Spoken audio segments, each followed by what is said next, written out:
திட்டம் போட்டு செயல்படுத்தப்படுகிற ஒரு சூழலை உருவாக்குவதற்காக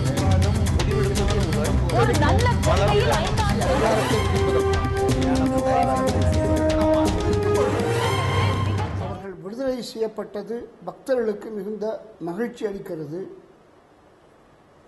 மோட்டிவ் நாட் ப்ரூவ்ட், சதித்திட்டம் இருந்தது not proved, accused not identified in the court, case ஃபைஸ்டட்.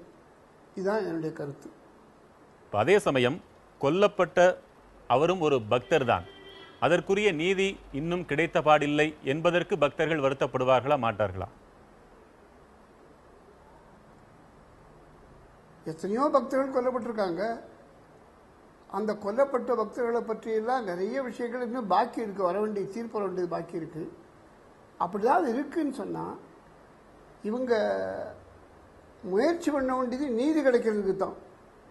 அதுக்கு சங்கராச்சாரிய சுவாமி தான் குற்றவாளி என்று சொல்வதற்கு எந்த விதமான ஏதும் கிடையாது. தொடர்ந்து நான் பேசலாம். சொன்ன மாதிரி 4 விஷயங்கள். ஆனந்த் சர்மா, இப்பொழுது அனைவருமே சுட்டிக்காட்டுவது இந்த வழக்கின் போக்கையை திசை திருப்பியது பிறல் சாட்சிகள் தான் என்று சொல்கிறார்கள். குடும்பத்தினர் மற்றவர்களை பிறல் சாட்சிகள் என்று சொல்லலாம், ஆனால் குடும்பத்தினரே பிறல் சாட்சிகளாக மாறி போனதால் தானே இப்படி நீங்களே வருந்தும் அளவிற்கான ஒரு தீர்ப்பு வந்திருக்க முடியும். பிறர் சாட்சி நாங்கள் எப்போ சொன்னோங்கிறத கவனிக்க வேண்டிய விஷயங்க. குறுக்கு விசாரணை போது தான் நாங்கள் பிறர் சாட்சியமாக சொன்னமே தவிர முதல் விசாரணை போதே நாங்கள் பிறர் சாட்சியமாக மாறலை. முதல் விசாரணை முடிஞ்சு ஒரு 8 மாதம் கழித்து குறுக்கு விசாரணை வைத்தார்கள். முதல் விசாரணை சாட்சி சொல்ல போகும்போது சாட்சி அடையாளம் எல்லாம் காட்டிட்டு எங்களை பஸ்ஸில் அனுப்பிச்சு வச்சுட்டாங்க. தொடர்ந்து பேசுங்க. அதுக்கப்புறம் 8 மாதம் கழித்து குறுக்கு விசாரணை. ஓகே, இல்ல தொடர்ந்து சொல்லுங்க. நீங்க பிறல் சாட்சியம் அளிக்க வேண்டிய அளவிற்கு என்ன நிர்பந்தம் நடந்தது, என்ன மிரட்டல் வந்தது உங்களுக்கு? அதாவது என் தந்தை போன பிறகு நான், என் தாயார், எனது சகோதரி மட்டும்தான் இங்கே இருந்தோம். நான் மெட்ராஸில் படிச்சுட்டு இருந்தேன். உன் கணவரே போயிட்டார், அப்புறம் உனக்கு பையன் பொண்ணெல்லாம் வேணுமா, ஒழுங்காக மாற்றி சொல்லு, இல்லைன்னா உன் பையனை வந்து மெட்ராஸில் வந்து கொண்டுடுவோம் அப்படின்ட்டு சொன்னாங்க, மிரட்டினாங்க. சரி, நீங்க நீதிமன்றத்தில் மட்டும்தான் ஒருமுறை பிறல் சாட்சியம் சொன்னீர்களே தவிர வெளியில் எல்லாம் உண்மையைத்தான் சொல்லி வந்திருக்கிறீர்கள். அப்படி என்றால் உங்களுக்கு அப்போது அச்சம் இப்போது இல்லாமல் போனது எப்படி?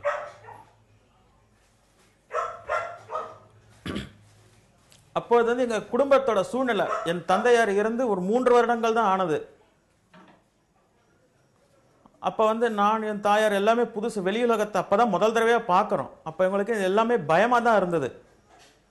அதனால எங்க அம்மாவுக்கு வேற வழி தெரியாதனால தான் நாங்கள் பிறர் சாட்சியமாக மாறணும். இனி ஒருவேளை மறு விசாரணை என்றெல்லாம் நடந்தால் உங்கள் சாட்சிகள் நேராகவே தொடரும் என்பது இதன் பொருளா? ஆமாம். தொடர்ந்து பேசலாம்.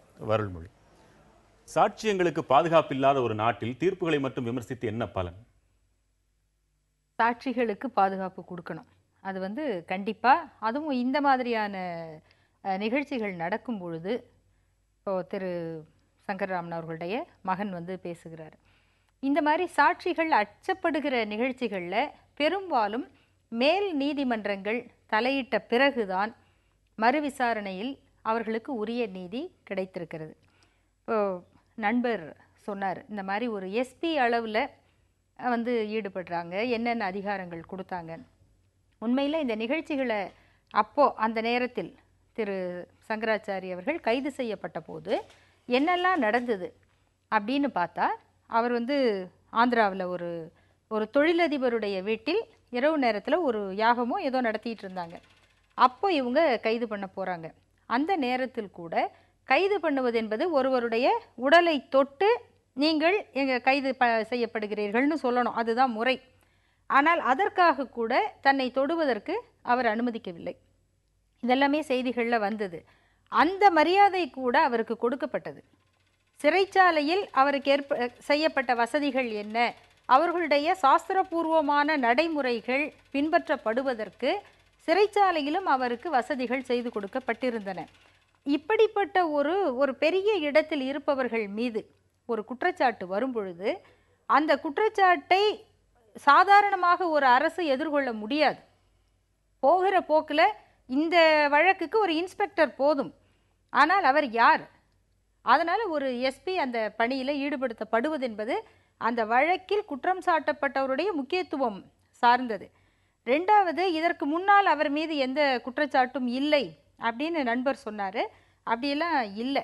ஏற்கனவே அவர்களுடைய மத ரீதியான நடைமுறைகளில் கூட அவர் விமர்சிக்கப்பட்டவர் தான். அவர் திடீரென்று ஒரு முறை மடத்தை விட்டு சென்று விட்டார். சென்ற பிறகு பல நாட்கள் எங்கிருந்தார் என்று தெரியாமல் பிறகு அழைத்து வரப்பட்டிருக்கிறார். நான் 2004 அவர்கள் கைது செய்யப்பட்ட போது எடுத்த நிகழ்ச்சிகளில் கூட திரு மாலி என்கிற ஒரு எழுத்தாளர், அவர் நாடகம் நடத்துகிறார். அவர் பக்தர் தான், அவர் நாத்திகர்லாம் இல்லை. அந்த நாடகம் இந்த சாஸ்திரங்களை விமர்சித்து கடைசியாக ஒரு தாழ்த்தப்பட்டவர் சங்கராச்சாரி ஆவதாக அந்த நாடகம் முடிகிறது. இந்த நாடகத்தை நடத்தக்கூடாது என்று அவருக்கு மிரட்டல் வந்ததாகவும் அந்த மிரட்டல் சங்கரமடத்திலிருந்து வந்ததாகவும் அவர் பதிவே செய்திருக்கிறார். அதனால் இப்படிப்பட்ட பின்புலங்களை எல்லாம் பார்க்கும் பொழுது சோமசேகர கணபாடிகள்ங்கிற பெயரில் திரு சங்கர்ராமன் பல புகார்களை இந்த காஞ்சி மடத்தின் மீதும் சங்கராச்சாரிகள் மீதும் அவர் எழுதியிருக்கிறார். அவர் மிரட்டப்பட்ட செய்திகளையும் அவர்கள் சொல்லுகிறார்கள். அப்போ அந்த குடும்பம் என்பது ஒரு பாதுகாப்பில்லாத குடும்பம். நீங்கள் சொல்லுவதைப் போல அந்த குடும்பத்திற்கு அரசாங்கம் உரிய பாதுகாப்பு கொடுத்திருக்க வேண்டும். அதிலிருந்து தெரியுது அரசாங்கம் அவர்கள் சொல்லுவதைப் போல அந்த சாட்சிகளை பாதுகாப்பதிலோ அதனை முறையாக விரைவாக விசாரிப்பதிலோ அரசாங்கம் சரியாக ஆர்வம் காட்டவில்லை என்பதற்கு தான் இது சாட்சியாக இருக்கிறது. அப்படிதான் நம்ம புரிஞ்சுக்கணும். சரி, அதுக்கு உங்களுடைய பதில் சார்? ஒரு விஷயம், சில ஃபேக்ட்ஸை என்னன்னா அது நேர்முகமாக சொல்கிறதுலையும் ஒரு விஷயம் இருக்கிறது. சொல்கிற விஷயங்களில் சில விஷயங்களை மறைக்கும் போது என்னென்னா அது இன்னும் டேஞ்சரஸாக இருந்தது. பொய்யை விட முழு பொய்யை விட பாதி உண்மைகள் எப்பயுமே டேஞ்சரஸ். அந்த மாதிரி விஷயங்கள் இப்போ இந்த விவாதங்களில் நடந்துகிட்ருக்கு. அதுதான் நம்ம நாட்டினுடைய துரதிருஷ்டமே. உதாரணமாக இந்த சாட்சியோட குடும்பத்துக்கு எந்த விதமான பாதுகாப்பு இல்லைன்னு அந்த பேர் சொல்கிறார். அவர் இறந்தது வருத்தம், அவங்க அப்பா இறந்தது வருத்தம், அவங்க குடும்பத்துக்கு துக்கம், அதெல்லாம் நான் இல்லைன்னு சொல்லலை. ஆனால் கொலையுண்ட தமிழ்நாட்டில் கொலையுண்ட வேறு யாருக்காவது என்னென்னா முதலமைச்சரின் நிவாரண நிதி அவங்க அழைத்து கொடுத்துருக்காங்களான்றது எனக்கு தெரியாது. ஆனால் இவர்களுக்கு முதலமைச்சர் நிவாரண நிதி வழங்கப்பட்டது. மற்றவர்களுக்கு தரவில்லை என்பது குற்றமாக இருக்கலாம். இல்ல, இது தவறுன்னு சொல்ல வரீங்களா? தவறு நான் சொல்ல வரல. அவங்களுக்கு பாதுகாப்பே கிடையாது அப்படின்னு சொல்ல முடியாது. ஏன்னா பொருளாதார ரீதியான ஒரு பாதுகாப்பையும் அரசாங்கம் என்னன்னா முதலமைச்சர் நிவாரண நிதியிலிருந்து பணமாக கொடுத்திருக்கின்றார்கள். சரி, அரசாங்கம் என்ன பண்ண முடியும்னு எனக்கு தெரியல. அதுக்கு மேல உயிருக்கான பாதுகாப்பு அதான் சார் நான் வரேன். உயிருக்கான பாதுகாப்புனா 24 மணி நேரம் ஒருத்தர் துப்பாக்கி வச்சு மிரட்டிட்டே இருக்க முடியாது. இவர் இவர் என்ன மிரட்டினாங்க அப்படிங்கிறது என்னன்னா அது இன்னைக்கு தேதிக்கு ஏற்றுக்கொள்ள முடியாத விஷயம். இது பின் சிந்தனை விளைவு. யாரோ ஒரு வக்கீல் சொல்லி கொடுத்து தான் அவர் பேசுறாருன்னு தான் நான் நினைக்க வேண்டியிருக்குது. இல்ல நான் சொல்லி முடிச்சிடறேன் ப்ளீஸ். என்ன ரீசன்னா, இவர் நிச்சயமாக மிரட்டப்பட்டிருந்தால் அவர் முதல் சாட்சியம் கொடுத்துட்டு 8 மாதம் கழிச்சு தான் குறுக்கு விசாரணை செய்யப்பட்டோம். இந்த இடைக்காலத்தில் மிரட்டப்பட்டோம் அப்படின்றாங்க. இந்த 8 மாதமும் என்னன்னா பயத்திலேயே சுருண்டு படுத்துட்டு இருந்தாங்களாங்கிறதான் ஒரு கேள்வி வரும். ஸோ நிச்சயமாக என்னன்னா இந்த சாட்சிகளுடைய மிரட்டல் அப்படிங்கிற விஷயம் சட்டத்தில் என்னன்னா என்ன விதமாக பார்க்க வேண்டாம். நிச்சயமாக மிரட்டப்பட்டு இருந்தால் தண்டனை மிக அதிகமாக வரும். ஆனால் அந்த மிரட்டப்பட்டு இருந்தால் அந்த மிரட்டப்பட்ட காலம் இப்போ இந்த ரூமில் வச்சு மிரட்டுறாங்க. இந்த ரூமை விட்டு வெளியே போன பிறகு இதே மிரட்டல் எனக்கு தொடருன்னு சொல்ல முடியாது. So that is the legal presumption.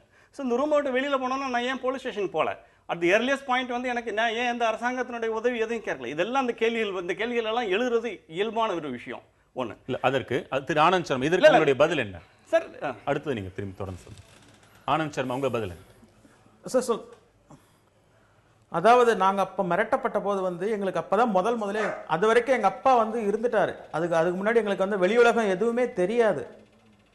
எங்கள் அப்பா வருவார், சம்பாதிப்பார், என்ன ஏதுன்னு கேட்பார், அவ்வளவுதான். நாங்களாக போயிட்டு இவ்வளோதான் இப்படி தான் இருக்குது ஊர் அதெல்லாம் தெரியாது. அப்போ நான் மெட்ராஸில் படிச்சுக்கிட்டு இருந்தேன். அதுக்கப்புறம் தான் எங்கள் அப்பாவோட கொலை நடந்ததுக்கப்புறம் தான் எங்களுக்கு வெளி உலகமே தெரிய ஆரம்பிச்சுது. இப்படிலாம் இருக்குது, இப்படிலாம் கூட நடந்துட்டு இருக்கு அப்படிங்கிற விஷயமே தெரிய ஆரம்பிச்சுது. அப்போ தான் அப்போ எங்களுக்கு வெளியில போறதுக்கும் சொல்றதுக்கும் பயம். யாரும் பாதுகாப்பு கிடையாது, எங்களுக்கு சப்போர்ட்டிவ் யாரும் கிடையாது. எங்க அப்பாவோட கூட பிறந்தவர்களோ யாரும் கிடையாது. நீங்க மிரட்டப்பட்ட உடனடியாக காவல் நிலையத்துக்கு தான் போயிருப்பீங்க. நீங்க அப்படி செய்யல. நீங்கள் சொல்வதில் உண்மை இருக்க இயலாது. உங்களை பின்னிருந்து யாரோ இயக்குகின்றனர் என்று சந்தேகத்தை எழுப்புகிறார்களே. இப்ப கூட எங்களுக்கு யாரும் வக்கீல்கள் யாரும் கிடையாது. அரசாங்க வக்கீல் மட்டும்தான் எங்களுக்கு. இப்ப நீ சொன்னது அரசாங்க வக்கீல் தான், வேற யாரும் வக்கீல் நாங்க ஏற்பாடு பண்ணல. அதாவது ஒரு இதுவரைக்கும் வெளியுலகத்துக்கே செல்லாதவங்க ஒருத்தவங்க போலீஸ் ஸ்டேஷனோ இல்லை கோர்ட்டுக்கோ எங்கேயாவது போயிட்டு எங்கள் குடும்பத்துக்கு இந்த மாதிரி மிரட்டல் வந்திருக்குன்னு சொல்ல முடியாது. அவங்களுக்கு தேவை மகனும் மகளும் மட்டும்தான். கணவர் போயிட்டார், இன்னும் அவங்கள பாதுகாக்க வேண்டியது அவங்களோட மகனும் மகளையும் மட்டும்தான் தவிர நான் போயிட்டு பாதுகாப்பு பண்ணுவேன், இப்போ அவங்கள கொன்னாலும் பரவாயில்ல, எங்க இது பண்ண முடியும்னு யாராலையும் ஒரு சாதாரண தாயால கூட அதை நினைக்க முடியாது. தொடர்ந்து பேசலாம். ஒரு சிறிய இடைவேளைக்கு பிறகு நேர்பட பேசு தொடரும். திட்டம் போட்டு செயல்படுத்தப்படுகிற ஒரு திட்டமாக சூழலை உருவாக்குவதற்காக